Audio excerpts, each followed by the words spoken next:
Next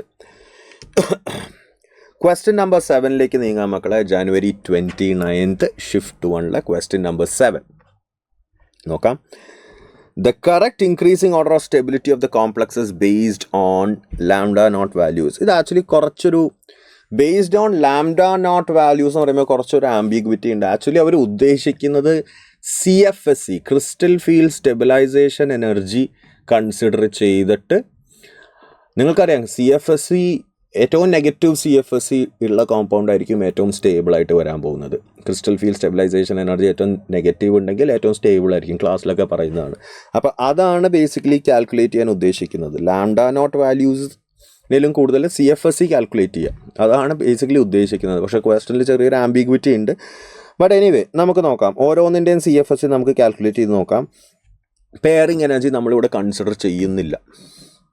okay, അവർ അതും ഒരു ആംബിഗ്വിറ്റി ഉണ്ട് ഇവിടെ. So pairing energy anyway it's not very prominent. Pairing energy നമുക്ക് തൽക്കാലം അവോയ്ഡ് ചെയ്യാം. നമുക്ക് CFSE മാത്രം ഒന്ന് കാൽക്കുലേറ്റ് ചെയ്ത് നോക്കാം. MnCN6 3- MnCN6 3- എന്ന് പറയുമ്പോൾ നിങ്ങൾക്കറിയാം മാംഗനീസിൻ്റെ ഓക്സിഡേഷൻ സ്റ്റേറ്റ് എന്താണ്? Manganese is in +3 oxidation state. +3 oxidation state എന്ന് പറയുമ്പോൾ 4s0 3d4 ആണ്.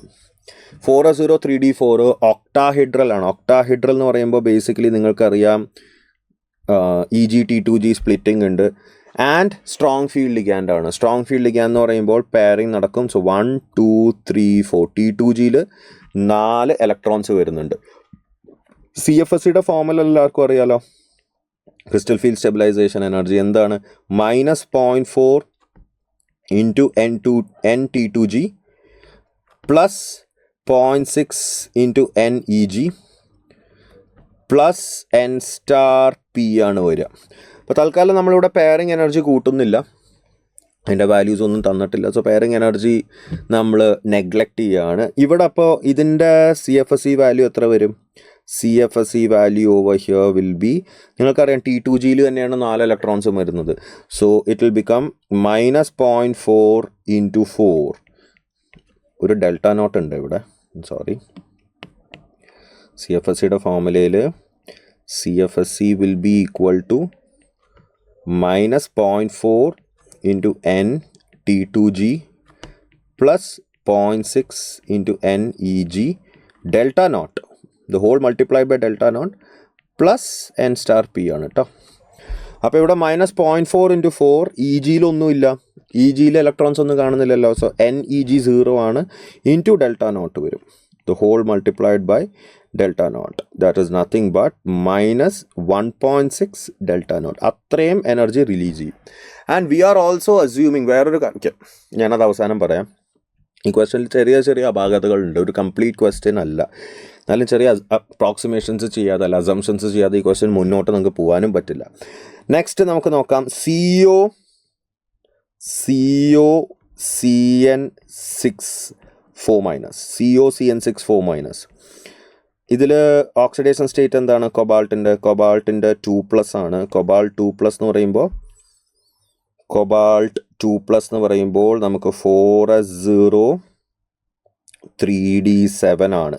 4s0 3d7 strong field ligand. അപ്പോൾ ബേസിക്കലി എന്തായിരിക്കും? 1 2 3 4 5 6 7.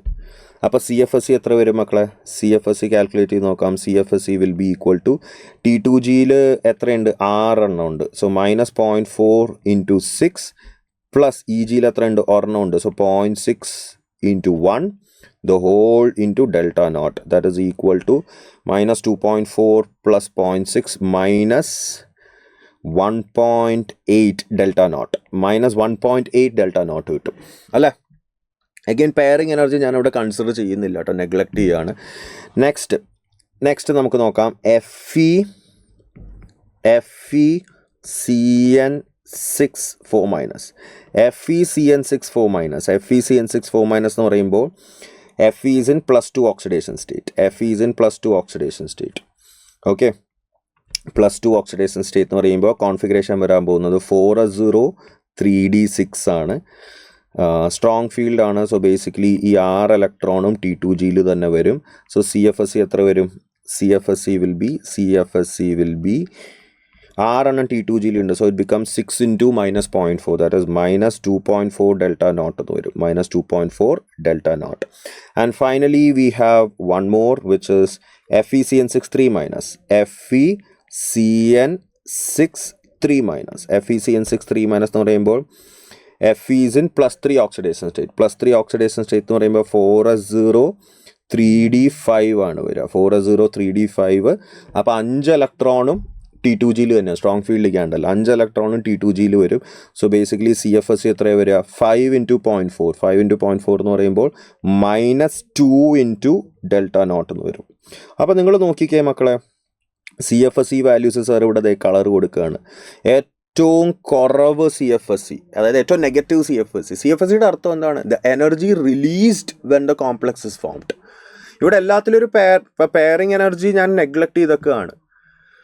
കാര്യം പെയറിങ് എനർജി വാല്യൂസ് ഒന്നും തന്നിട്ടില്ല. ലാംഡാ നോട്ട്, അപ്പോൾ പലരും ചോദിക്കും സാർ ഇതിൽ ലാംഡാ നോട്ട് എല്ലാത്തിൻ്റെയും സെയിം ആയിരിക്കുമോ? ഒരിക്കലും അല്ല. ലാംഡാ നോട്ട് വാല്യൂസ് എല്ലാത്തിൻ്റെയും സെയിം അല്ല.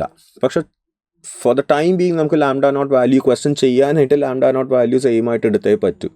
കാര്യം actually CFSE value depends on the magnitude of lambda naught also. Lambda നോട്ടിൻ്റെ മാഗ്നിറ്റ്യൂഡ് അനുസരിച്ചിരിക്കും. പക്ഷേ ലാംഡാ നോട്ട് വാല്യൂ നമുക്ക് ഇവിടെ സെയിം ആയിട്ട് എടുക്കാം. അല്ലാണ്ട് ഇത് മുന്നോട്ട് പോകാൻ പറ്റില്ല. സ്റ്റെബിലിറ്റി ഏറ്റവും കൂടുതൽ ഏതാണെന്ന് അറിയാനായിട്ട് ആരാണ് ഏറ്റവും കൂടുതൽ എനർജി റിലീസ് ചെയ്തതെന്ന് നോക്കണം. ആരാണ് ഏറ്റവും കൂടുതൽ എനർജി റിലീസ് ചെയ്തത്, അതായത് ആർക്കാണ് ഏറ്റവും highest negative value of CFSE ഉള്ളതെന്ന് നോക്കണം. അതിന് ശരിക്കും ലാംഡാ നോട്ടിൻ്റെ വാല്യൂ, Pൻ്റെ വാല്യൂ ഒക്കെ വേണം. But we are not considering that. അപ്പോൾ ഇവിടെ ഏറ്റവും കൂടുതൽ ലാംഡാ നോട്ടിൻ്റെ വാല്യൂ നമ്മളിവിടെ സെയിം ആയിട്ട് എടുക്കുകയാണ്. ലാംഡാ നോട്ടിൻ്റെ മാഗ്നിറ്റ്യൂഡ് എല്ലാത്തിൻ്റെയും സെയിം ആയിട്ട് എടുക്കുകയാണ്. സോ ഇവിടെ ഏറ്റവും നെഗറ്റീവ് വാല്യൂ ഉള്ളത് ആർക്കാണ്? ഏറ്റവും നെഗറ്റീവ് വാല്യൂ ഉള്ളത് FeCN64- ആണ്. അത് കഴിഞ്ഞിട്ട് FeCN63 ആണ്. അപ്പോൾ FeCN64- ആണ് ഏറ്റവും സ്റ്റേബിൾ വരാൻ പോകുന്നത്, വിച്ച് ഇസ് 3. അത് കഴിഞ്ഞിട്ട് 4, അത് കഴിഞ്ഞിട്ട് 2, അത് കഴിഞ്ഞിട്ട് 1. സോ 3, 4, 2, 1. 57th വണ്ണിൻ്റെ ആൻസർ 3 ആണ് വരിക. 57th വണ്ണിൻ്റെ ആൻസർ 3 ആണ്. ഞാൻ ഒന്നും കൂടി പറയാം. CFSE എന്ന വാക്കിൻ്റെ അർത്ഥം എന്താണ്? Crystal field stabilization energy. Crystal field stabilization energy is basically the energy released when the complex is formed. ആരാണ് ഏറ്റവും കൂടുതൽ എനർജി റിലീസ് ചെയ്യുന്നതാണ് ടെക്നിക്കലി ഏറ്റവും സ്റ്റേബിൾ. അതിന് ആക്ച്വലി ഡെൽറ്റ നോട്ടിൻ്റെ വാല്യൂ, പെയറിങ് എനർജിയുടെ വാല്യൂ ഒക്കെ ഡിപ്പെൻഡ് ചെയ്യും. പക്ഷേ അതൊന്നും ഇവിടെ തന്നിട്ടില്ല. സോ ബേസിക്കലി നമ്മൾ അസ്യൂം ചെയ്യാണ് ഡെൽറ്റ നോട്ടിൻ്റെ വാല്യൂ സെയിം ആണ്, പെയറിങ് എനർജിയുടെ വാല്യൂ നെഗ്ലക്ട് ചെയ്യുന്നു. സോ ഏറ്റവും നെഗറ്റീവ് വാല്യൂ FeCN64- ആണ്, -2.4 ഡെൽറ്റ നോട്ട്. പിന്നെ -2 ഡെൽറ്റ നോട്ട് FeCN63- ആണ്. പിന്നെ വരുന്ന ഏതാണ്? COCN64-, പിന്നെ MnCN63-. സോ 3, 4, 2, 1. 3, 4, 2, 1 ബേസിക്കലി 57, 3 ആണ് ആൻസർ. മെയിൻസിൽ ഇങ്ങനെ കുറേ ഇൻകംപ്ലീറ്റ് ആയിട്ടുള്ള പോലത്തെ ക്വസ്റ്റ്യൻസ് ഉണ്ട്. അഡ്വാൻസിൽ അങ്ങനെയല്ല, എല്ലാം നല്ല പക്ക ക്രിസ്റ്റൽ ക്ലിയർ എക്സ്പ്ലനേഷൻ ഉണ്ടാവും അതിനകത്ത് ക്വസ്റ്റ്യൻസിൽ തന്നെ. മെയിൻസിൽ ചില ഇങ്ങനത്തെ കുറേ ക്വസ്റ്റ്യൻസ് ഉണ്ട്. നമ്മുടെ എഞ്ചിനീയറിംഗ് കുബുദ്ധി കാണിക്കേണ്ടി വരും. ഒരു എഞ്ചിനീയറിംഗ് ആസ്പിറൻ്റെ കുബുദ്ധി എങ്ങനെയെങ്കിലും ആൻസറിലേക്ക് എത്തണം. അതിന് ചെറിയ അസംഷൻസ് ഒക്കെ നടത്തേണ്ടി വരും. അല്ലെങ്കിൽ ആ ക്വസ്റ്റ്യൻ മുന്നോട്ട് നീങ്ങാൻ പറ്റില്ല അല്ലേ?